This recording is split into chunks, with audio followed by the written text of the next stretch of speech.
rights lawyer Chel Jokno, Senator Risa Ontiveros, Attorney Alex Lacson, Labor leader Sari Matula, former Senator Sani Trillanes, Senator Laila De Lima, who sent her representative, and guest candidate Senator Richard Gordon.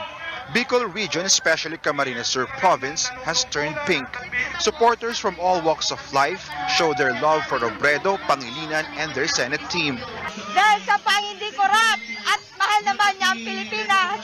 Siya po yung nagpapakita ng may malasakit sa mga tao at siya rin po yung nagbibigay ng inspirasyon sa aming mga kabataan para mas lalo namin ipakilala ang aming sarili, lalong-lalo yung mga kababaihan. To observe health protocols, Robredo uses the Speak Up to campaign and address supporters. She's joined by her daughters, Aika, Trisha, and Jillian. She also visited Libmanan, Tigaon, and Iriga City before attending a mass at the Naga City Cathedral. You know what, Pia, the first day of the campaign for the Lenny Kiko tandem was quite long. It's quite a packed day, but they said they are ready. They are made for this moment, for this journey, and Robredo will even try to break her own record and reach as many communities, as many people for her presidential run. And as you can see behind me, the proclamation rally is still ongoing. Senatoriables are beginning to deliver their individual messages. You have senatoriable Attorney Chel Jokno who spoke earlier, and now it's the turn of Senator Laila De Lima, who will be represented by Attorney Dino De Leon. And some celebrities have already performed, like the company, and some celebrities have also delivered their messages in person and some through video, like Jolina Magdangal and Isa Calzado. And we're still, of course, waiting for the much-awaited speech of presidential candidate Vice President Leni Robredo. Pia. Well, Anjo, you've all been on your feet for more than 12 hours. So from there, Camarines Sur, what is her next stop? Does she plan to visit the so-called Solid North, go up to Ilocos? Well, tomorrow, Pia, is going to be a long day again. The Lenny Kiko tandem will head to Camarines Norte, to Albay, then to Sorsogon. They will also travel to some provinces in southern Quezon in the coming days. And we also got information that they will be visiting provinces in northern Luzon, but there's no details yet. But again, they are prepared for this. They will try to reach as many communities as possible, Pia. Anjo Alimario there in Naga City in Camarines Sur. Well, Bongbong Marcos and Sara Duterte now holding their proclamation rally at the Philippine Arena in Bulacan. Organizers claim over 25,000 supporters will attend from different parts of the country. Our correspondent Rex Remigio in Santa Maria, the town of Santa Maria there in Bulacan, joining us live. Rex, how is their campaign kicking off so far?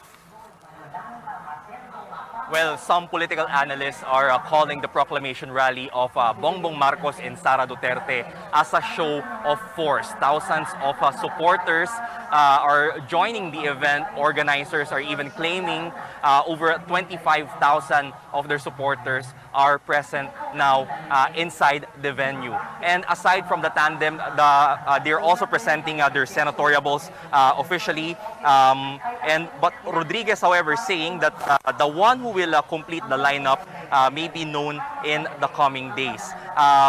The Uniteam Alliance tandem is holding it in the world's largest indoor arena by far. It's owned by Iglesia ni Cristo, known for its ability to command its members to vote for its chosen candidate. Marcos' spokesperson, Attorney Vic Rodriguez, however, denies the INC is already endorsing BBM and Sara. Ginamit lang namin ay yung the Philippine Arena at walang sino mang makakaalam, siguro kahit sinong kandidato magsasabi na na-endorso na siya ng ganitong grupo o ng ganitong samahan. Wala. It's just the start of the campaign period.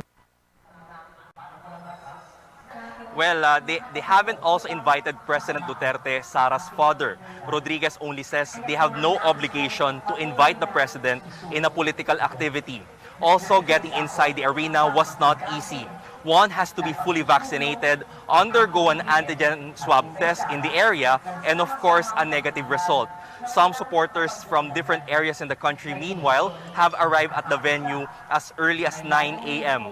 Most of them are wearing red, some are donned in green, and are carrying banners. They have different hopes in which they believe the BBM Sara tandem can fulfill. Maluluklok kasi BBM, iyan ang isa namin, ilalapit sa kanya na matulungan kami magkaroon ng livelihood. Para magkaroon ng trabaho. Po sa pagbubukas ng ating ekonomiya, doon po kasi po papalapit na din po akong magtatrabaho. Rodriguez also says that viral photos of tickets sold for 200 pesos is just a cheap propaganda against the tandem. Now the event started at 4 p.m. Hosted by actress Tony Gonzaga. At first, it really feels like a concert with all the vibe, lights, and sounds. The production effort is immense. Various singers and rappers supporting the Marcos Duterte tandem also perform on stage. And we're still waiting for Marcos and Duterte to deliver their respective speeches. Back to you. Rex, what are their campaign plans now? Strategy? Any shift in strategy for the coming days? Well, they admit that the COVID-19 pandemic remains a challenge. They're planning to campaign only in areas under COVID-19 alert level 2, and they will focus more on face-to-face campaigns instead of virtual sorties. Pia. Rex Remigio there reporting from the Philippine Arena in Bulacan.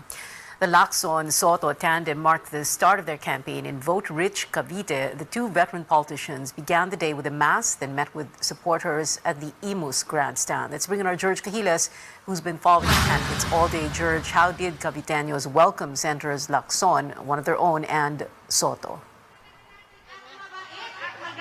Well, Pia, the Lacson-Soto tandem is warmly received here in Cavite. In fact, aside from thousands of people that you're seeing now behind me here at the Imus grandstand, dozens of local officials coming from different municipalities and cities in the province are also present here to express their support to the duo. Now, as far as the campaign strategy is concerned now, Pia, according to Senator Lacson, one thing is for sure, that discipline and health protocols will be strictly enforced. Supporters of presidential candidate Senator Ping Lacson and his running mate Senate President Tito Soto are seated orderly on physically distanced chairs inside the Imus grandstand in Cavite. The Lacson-Soto tandem wants their political rallies to reflect the message of their campaign: discipline and adherence to rules.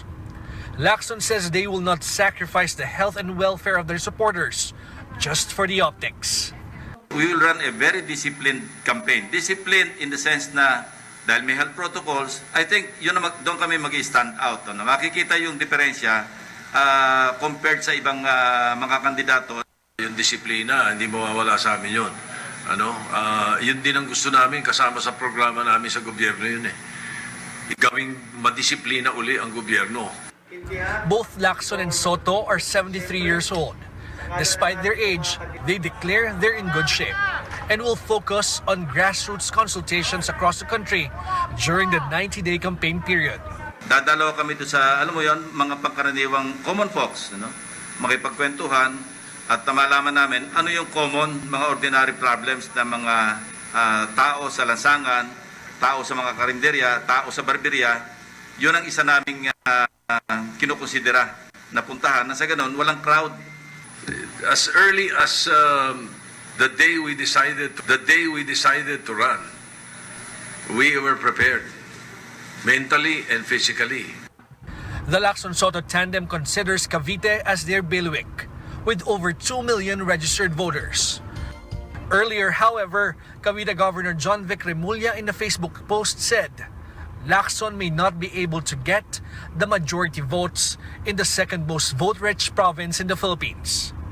Lacson nevertheless says he's quite confident that his fellow Caviteños will rally behind him just like during the previous elections. Well, of the initial 15 senatorial candidates in the Lacson Soto slate, 5 are joining them tonight on stage. They are former PNP Chief Guillermo Eleazar, Dr. Mingita Padilla, former Makati Representative Monsur del Rosario, former Agriculture Secretary Manny Peñol, and former Senator J.V. Ejercito, and the rest just sent representatives or video messages. Soto says most of the re-electionist senators managed to talk to them and explain why they cannot make it tonight. But Senator Lacson explained that those senatorial candidates will remain in their senatorial slate for as long as they will not openly endorse other presidential candidates and vice presidential candidates. Pia. George Cahilas there trailing the Lacson-Soto tandem in Imus, Cavite.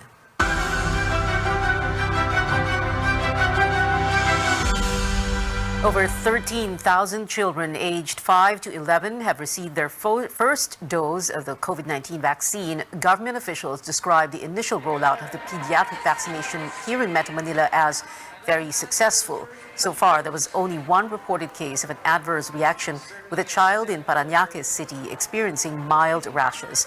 No other details made available, but officials insist it was manageable. The country hopes to inoculate at least 70% of the more than 15 million Filipino children within the age group.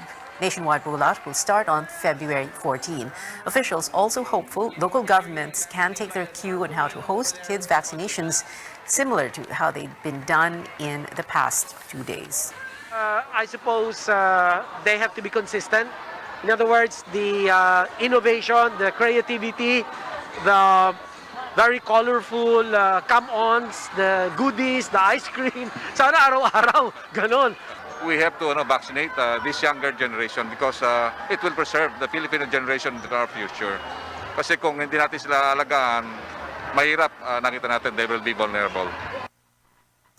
Education Secretary Leonor Briones says vaccinating elementary school children will pave the way for their physical return to schools and the holding of safer face-to-face classes. Tourism Secretary Berna Romulo Puyat, meanwhile, says families can now look forward to more fun trips and vacations since vaccinated kids can now tag along. The DOH says about 500,000 children have signed up for vaccination. Well, after the expansion of vaccination efforts for kids as young as 5, the government wants to immunize 6 million people in the third round of the mass vaccination program. Now, that is set for this Thursday and Friday, February 10 and 11. Vaccine czar Carlito Galvez says the government aims to administer primary doses to 4 million people and booster shots to 2 million others. The rollout will cover all persons aged 12 and above. Over 59 million Filipinos have been vaccinated against COVID-19. Still ahead, it is day 1 for the campaign of presidential candidate Leody de Guzman, who proceeded with his proclamation rally even without a permit. And the search for the next Miss Earth Philippines begins as the pageant or as applications open for the 2022 edition. More when we return.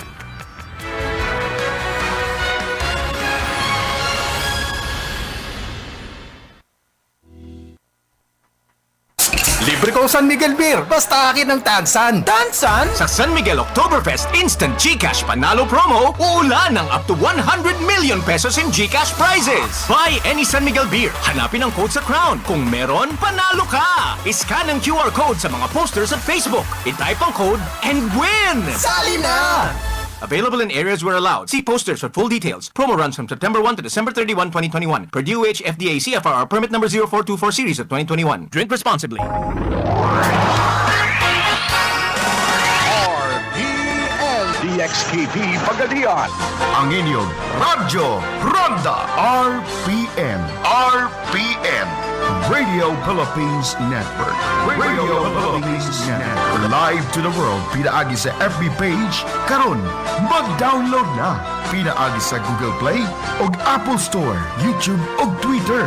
Alang sa mas kipakuskan ng mga balita, komentaryo, kasayuran o kalingawan. Ang mas kipakuskan ng inyong Radyo Ronda. Member, kapisanan ng mga broadcaster ng Pilipinas.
watching Newsnight. I'm Pia Ontiveros. Presidential candidate Manila Mayor Isko Moreno and his running mate Willie Ong kicking off their campaign as early as 7 this morning.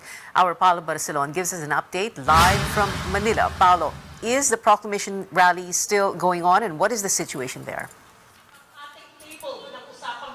Pia, good evening. The proclamation rally of Aksyon Demokratiko has just started a few minutes ago. That's because the motorcade of the Moreno Ong ticket ended late. It ended past 5 o'clock this afternoon. We just heard Aksyon Demokratiko chairperson Ernest Ramel, who said that tonight is a welcome and a historic night for the party. If you recall, Pia, the last time Aksyon Demokratiko fielded a presidential and vice presidential bet was in 2004 when the tandem of the late former Senator Raul Roco and former Tarlac Congressman Hermie Aquino ran for the presidency and vice presidency. Now, Moreno Ong and their Senate bet Samira Guto, who's speaking right now, as well as Jopet Sison and Carl Balita, they had a very long day today. They attended mass early in the morning in Tondo, and they went on a motorcade joined by a throng of enthusiastic supporters, making the implementation of physical distancing a challenge.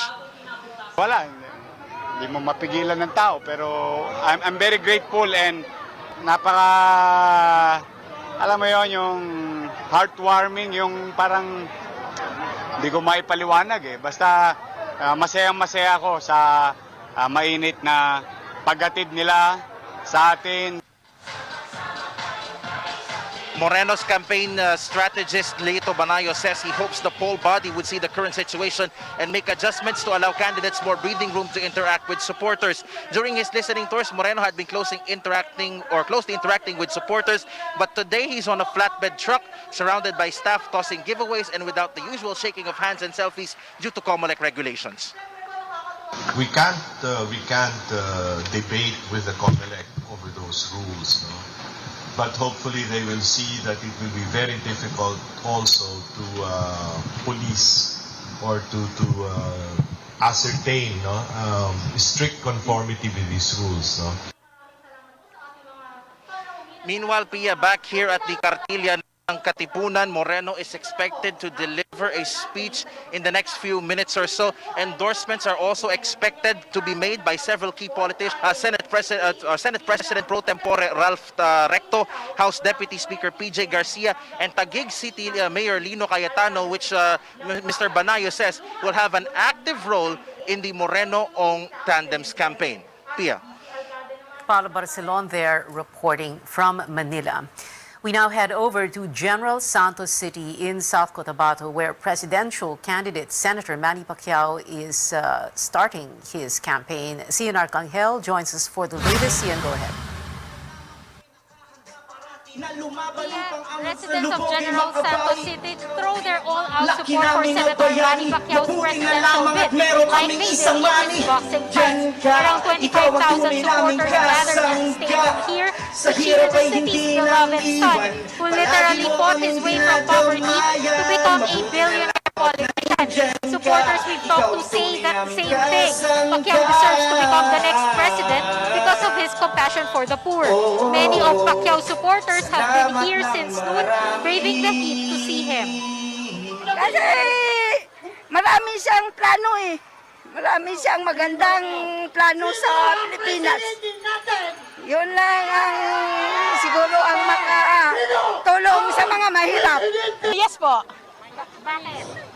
Kasi aside sa syempre from Jansan siya, yung puso niya para sa masa, nandyan po. Kasi nakikita naman namin kung ano yung mga sinasabi ni Senator o ni President Manny Pacquiao na para talaga sa mahihirap. Hindi kami naniniwala sa mga kasinungalingan dyan, sa mga sabi-sabi. Yes, 100% ang Jansan kay Manny Pacquiao suporta. Pony country.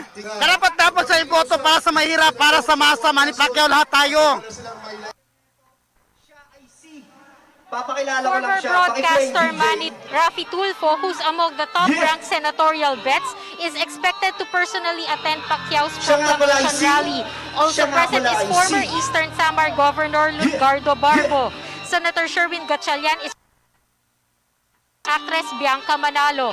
Pacquiao's running mate, Buhay Party List Representative Lito Atienza, will be giving a video message. Atienza needed to stay in Manila since he recently lost his balance. Other senatorial candidates will be giving video messages since Pacquiao shares them with other presidential events. Pacquiao's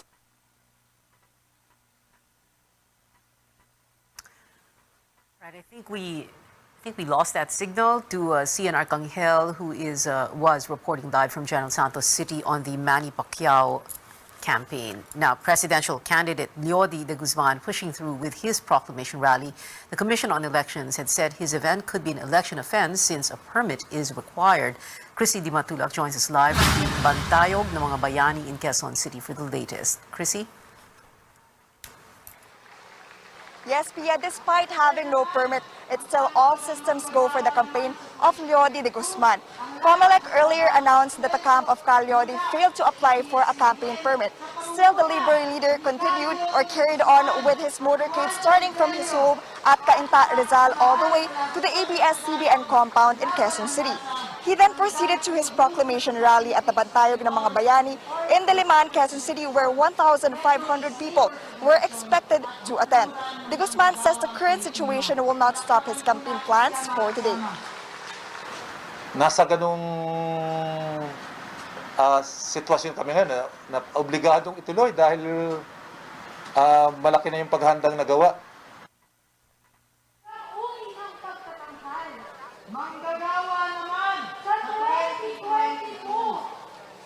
Pia de Guzman adds he does not want all resources and efforts meant for today to go to waste. Cal Leody ran for senator but lost in the 2019 elections.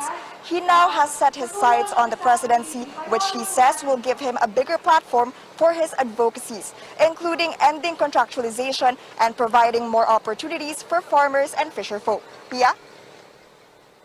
Chrissy, since Cal Leody proceeded with his campaign, did he talk about the possibility of facing sanctions for that?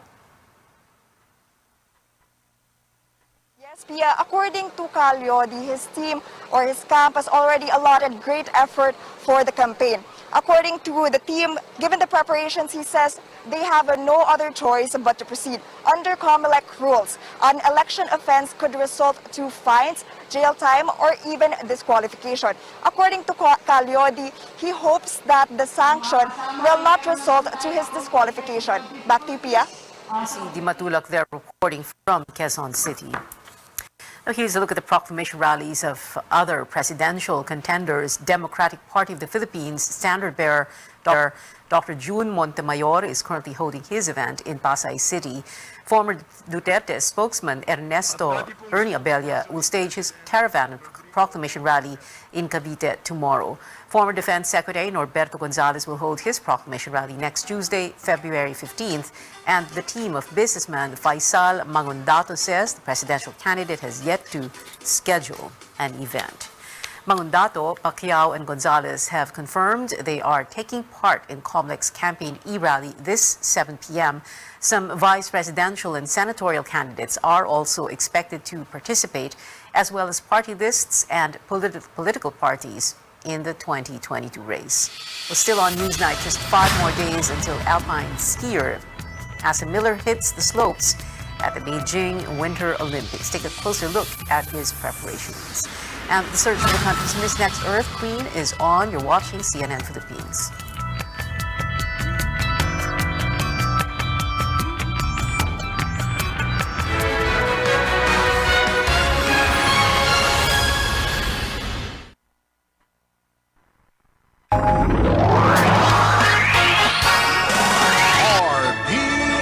DXKP Pagadian, ang inyong Radyo Ronda RPN. RPN, Radio Philippines Network. Radio Philippines Network. Live to the world, pinaagi sa FB page, karon mag-download na. Pinaagi sa Google Play o Apple Store, YouTube o Twitter. Alang sa mas ipakuskan ng mga balita, komentaryo, kasayuran o kalingawan. Ang mas ipakuskan ng inyong Radyo Ronda. Member, kapisanan ng mga broadcaster ng 'ng Pilipinas.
Welcome back. Only 5 days left until we see the country's only representative show off his skills at the Winter Olympics in Beijing.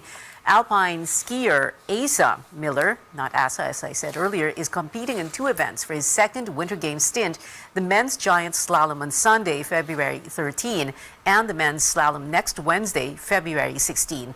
The 21-year-old told CNN Philippines it's been great practicing alongside some of his opponents. Now back here at home, the search for Miss Philippines Earth officially begins, the pageant now accepting applications with the online screening set for March 1.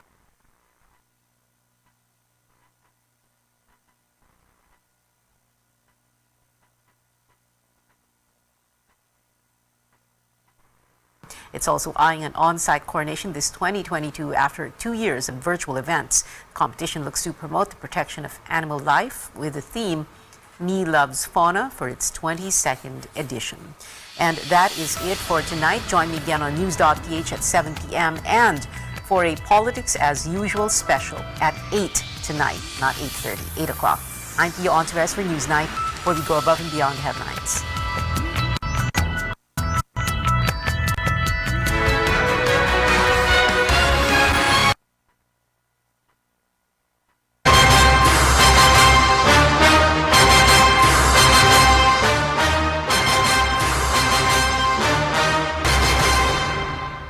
A former defense chief has changed track and is now pursuing a Senate seat, but the road to the Senate is daunting because of personalities, returning senators, and those seeking re-election joining the race. Also, we get to know what happened to talks for a supposed Sara Gibo tandem. And is this no longer an option? Let's go straight to the source of the story. We have senatorial aspirant Gibo Teodoro. Secretary Teodoro, welcome to the source. Thank you so much for your time. Good morning. Good morning, Pinky, and to all the televiewers. You had a proxy file your COC on your behalf as senator under the People's Reform Party because you contracted COVID. How are you now? It was my last day of isolation. When was this? Friday, and my latest RT-PCR test came out negative, so I'm fine. How were the symptoms? Mild symptoms, just an itchy throat and a runny nose. But I felt that it was enough to warrant an RT-PCR and came out positive. And I did the proper isolations in consultation with my pulmonologist too and doctor. Were you surprised considering you got a vaccination was in Davao last June, right? Yes, I was surprised actually, but having heard stories of my other friends and classmates who've had the breakthrough infections, never mind them being fully vaccinated, I was not surprised, and I was very thankful that it could have been worse had I not been vaccinated. So because of the vaccine, certainly you believe that the vaccine obviously worked and just basically really gave you mild symptoms. Yes, I fully believe so. Okay. So you're running, as I mentioned a while ago, as senator under the People's Reform Party. Can you tell us what happened? Well, since Mayor Duterte did not file her certificate of candidacy, and there was really, she really did not make any commitment to do so. Upon consultation with close advisors, friends, most especially the public through the Gibo.ph website and Facebook page, running for senator was their advice, and heeding their advice, that's what happened. When did you last speak to Mayor Sara Duterte, and was there ever a time that she personally told you that she would just run as mayor? No, there was no time that she personally told me that, and all the time that we talked, we were trying to shy away from the issue of elections. We talked about COVID recovery, economic opening, the complexities of running a major commercial area like Davao, and there was no talk about any elected position whatsoever, you know. So you just found out that she wasn't running as president, or that she would just run as mayor through the media and through the announcements made by the mayor on social media? Yeah, the several announcements, I believe, from the start, and from the first announcement when she said she wasn't interested, and the most telling statement is that she wanted to remain free and independent, a feeling which actually resonates with me too. In terms of being free from political shackles or whatnot, then I really believed in the statement. We understand, of course, that November 15 is still the end of the substitution process. Do you think, or are you hoping, that Mayor Sara Duterte Carpio will change her mind? Right now, that's really a decision for her to make. Obviously, a lot of people are hoping. However, I have filed my COC for senator, and for me, I'm going to concentrate on that. Throughout my political career, I've been upholding a party, somebody else's agenda. This time, that's why I joined the political race, was to pursue a transformative agenda, which will take some time. No? And that's the reason why I went back to politics. Post-pandemic, there's an agenda that we must transform the country. The past cannot be the future anymore, particularly with a fast-shaping world with disruptions and innovations happenings around the world. And that's why I decided to join again. But you said, of course, this is obviously, as we all know, the choice of Mayor Sara. But are you personally hoping that she would change her mind? Right now, I'm.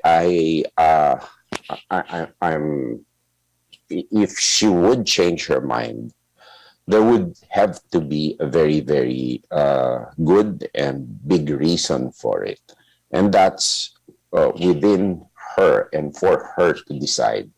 So my mindset now basically is on the senatorial campaign, which I have to concentrate on. I know that I'm running on the same race with very, very known and popular individuals, returnees, and so I have to think of my own situation first.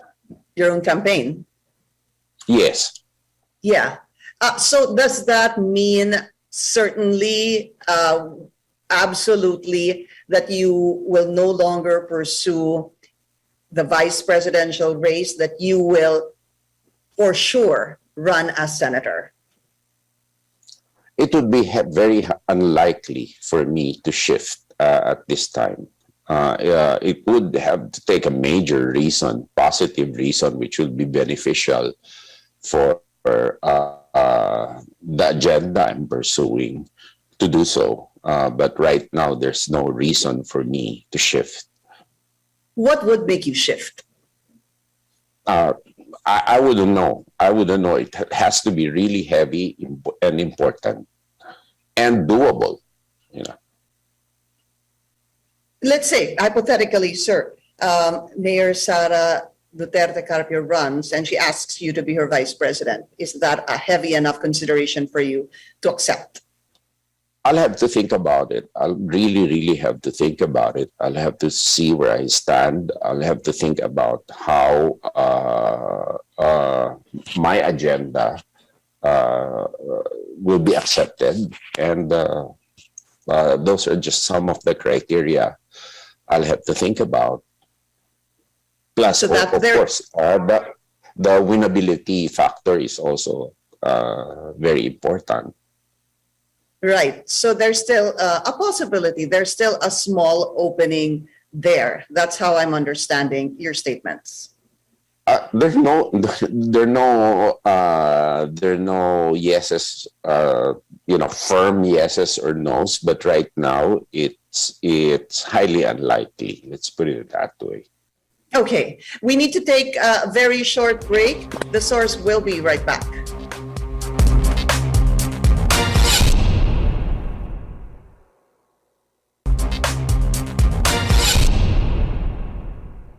You're watching The Source on CNN Philippines. I'm Pinky Webb. Our guest today, senatorial aspirant and former Defense Secretary Gibo Teodoro. Sir, so I understand, of course, your track of mind right now is obviously to pursue your senatorial bid. But I just want to ask, who are you inclined to support as president and vice president, given those who have filed their COC so far?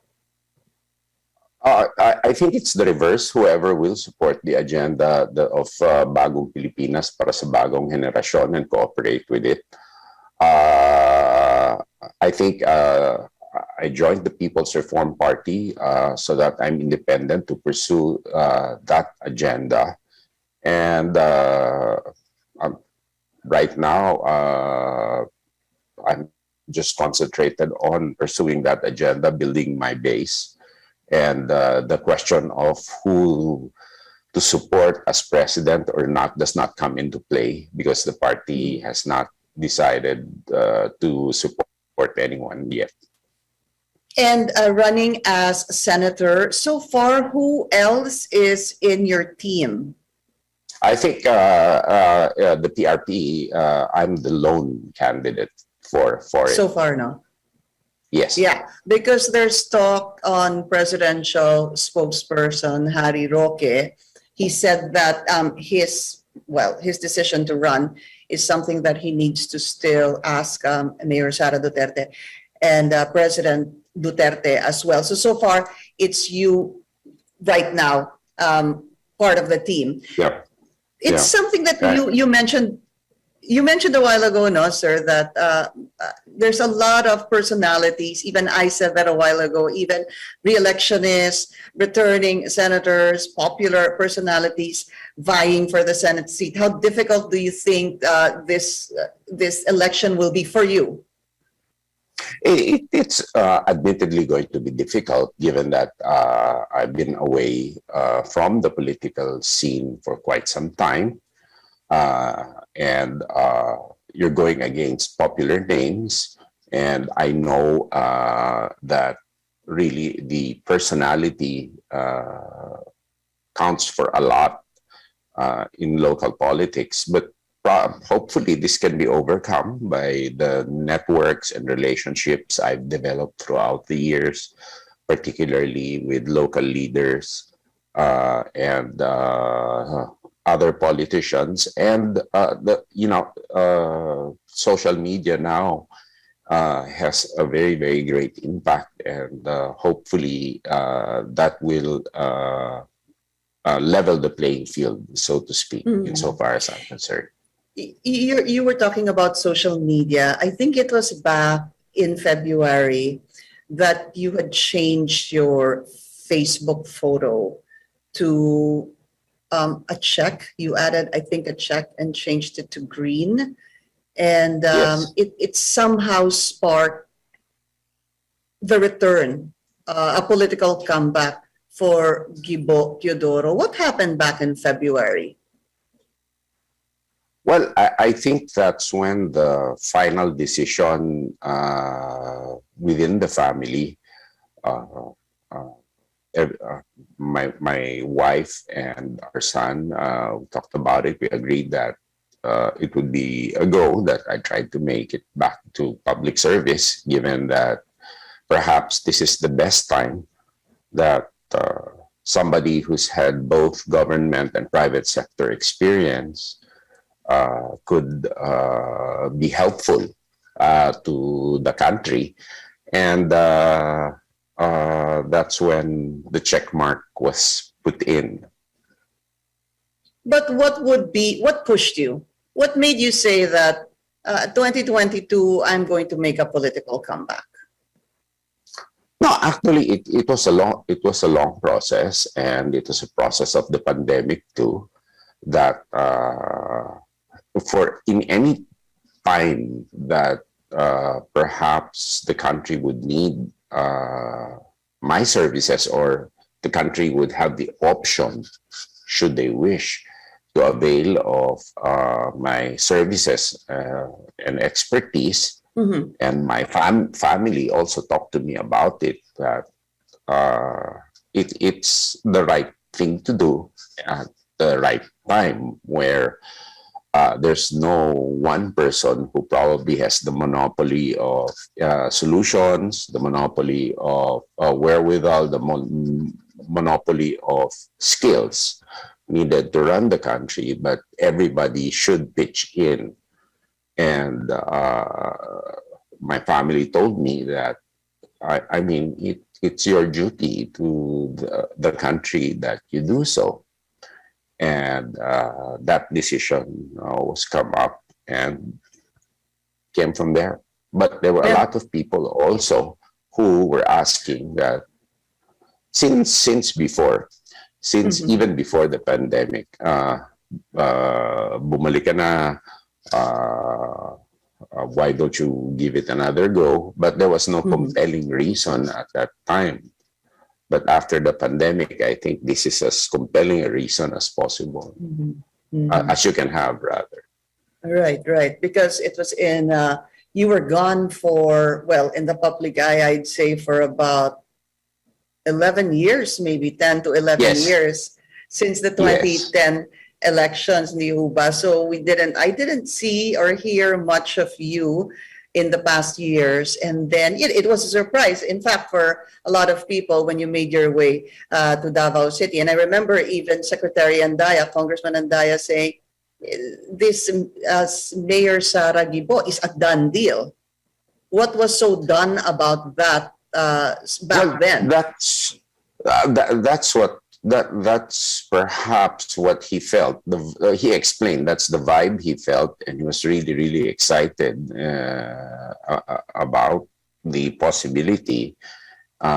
So he gave that statement, and he gave that statement in full faith and belief that it would have been a good thing for the country.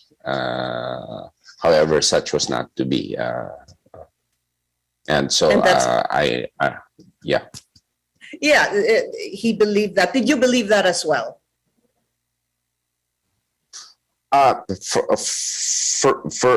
For me, I've always been, especially with my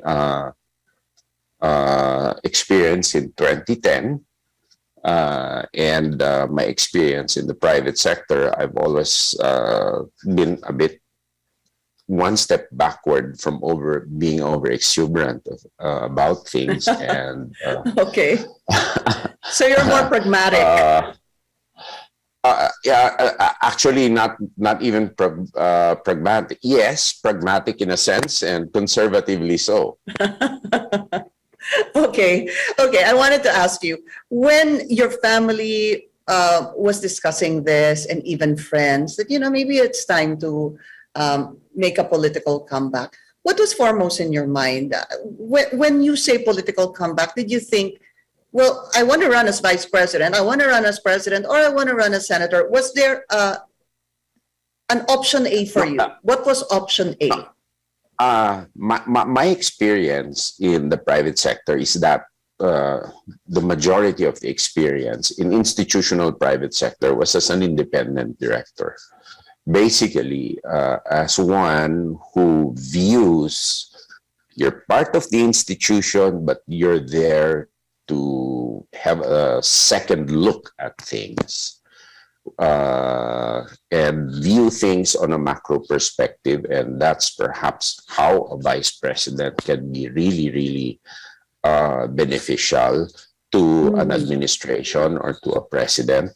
And you can also give in positive inputs on an independent basis as you see things, and you can backstop.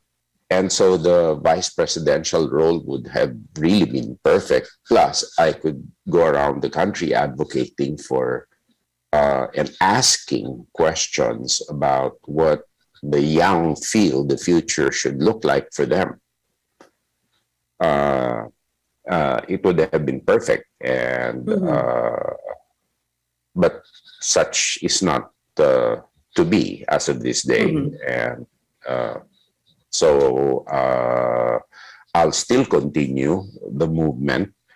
That is a commitment, and try to work within the legislature to shape, to introduce more efficiencies into the government, and try to make things easier for private sector and for any citizen to deal with the government.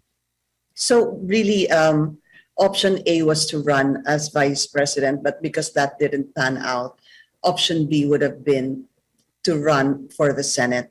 I wanted to ask you before we go on a break, Sir Secretary, what happened? Why did you reject or did not accept President Duterte's offer? Weren't you offered twice as to become once again the Secretary of National Defense? Well, at that time, I just had taken on two new assignments in the private sector. Secondly, I was busy with my family and with my mother too. I was in government for how many years, and we didn't want at that time to have disruption once again in our own family. Given my mother's alone, and basically there was no need, a compelling need to do so. Like Secretary Lorenzana is doing a good job right now. I can't say I would have done better than him. However, this situation, to me, I feel that each and every Filipino should offer his or herself the best way he or she can do, because it's a different world right now. Well, sorry, just a follow-up on this before I forget. Have there been feelers from other parties to adopt you to be part of their senatorial slate? There have been, and I'd rather they announce it rather than me. There have been. Okay, so there's a big possibility that you'll be adopted by other parties. Well, hopefully. Hopefully. Okay, all right. So we want to talk about, if you win, what will be your priorities? But we need to take a very short break. The Source will be right back.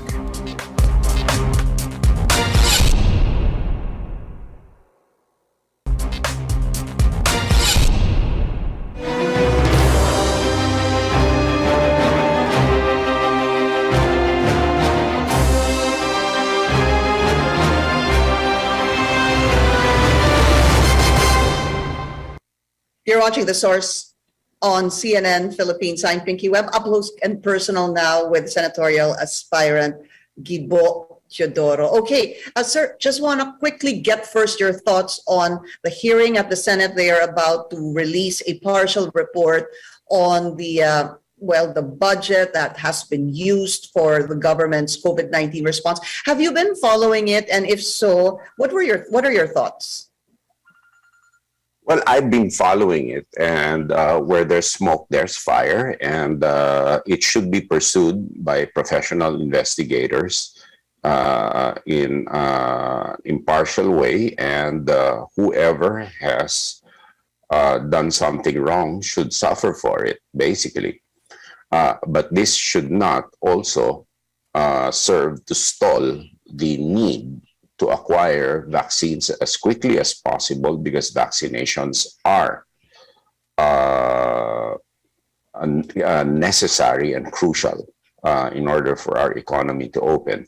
Secondly, it also opens eyes in what we need to do and the trust that the public needs to put in government for that. What other countries did and could not happen here was they invested in an emerging technology at source without even the surety that a workable vaccine would do, no? So they were at the head of the line in acquiring vaccines. We have to be able to get the trust of the public in order to do that, and we have to have the flexibility to do that. If not, we'll be at the end of the line always. And that goes to our interconnectivity. For example, our digital infrastructure and our digital architecture, which is really important. Off-the-shelf solutions will not do for us. And we have to invest at source. We have to have the capability to do that, both for commercial purposes and for national security purposes. What are, I guess, in summary, when we talk about the government's response, would you say you're satisfied, above average, below average? How has government done so far? You know, with the kind of law that we have, and with the logistical nightmares that even private individuals face in this country, it wouldn't be surprising that the response would be that way. We need now, we realize rather, we have awakened to the need that the Philippines really needs an advancement in logistics, in infrastructure, in storage facilities, in building up the capabilities of our local governments. Not all local governments, but at least certain hubs that can serve weaker or less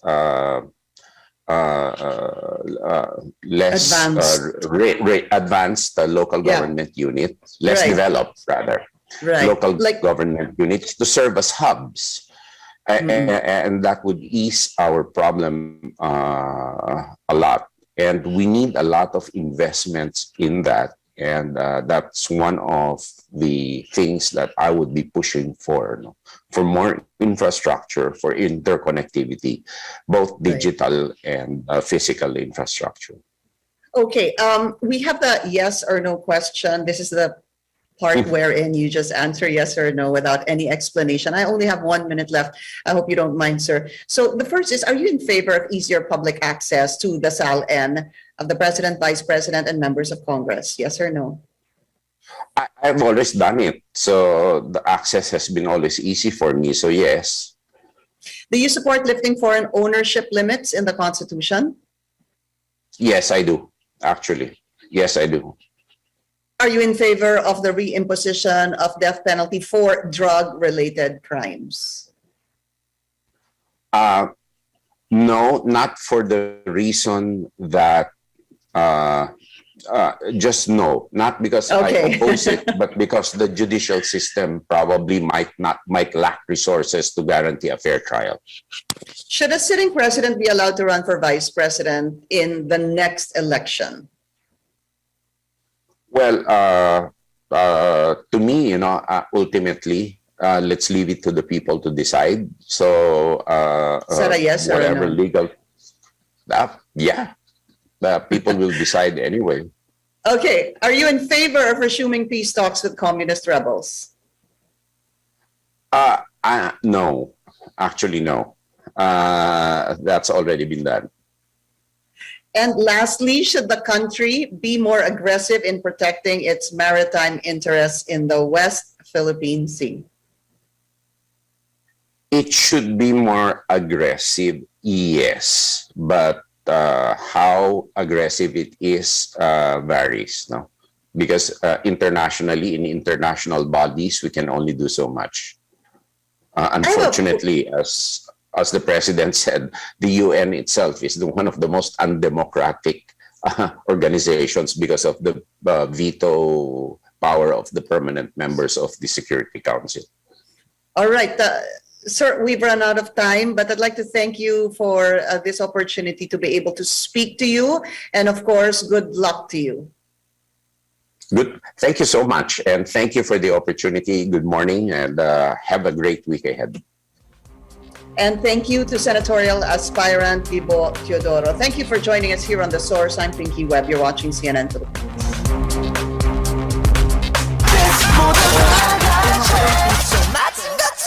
Bang, bang.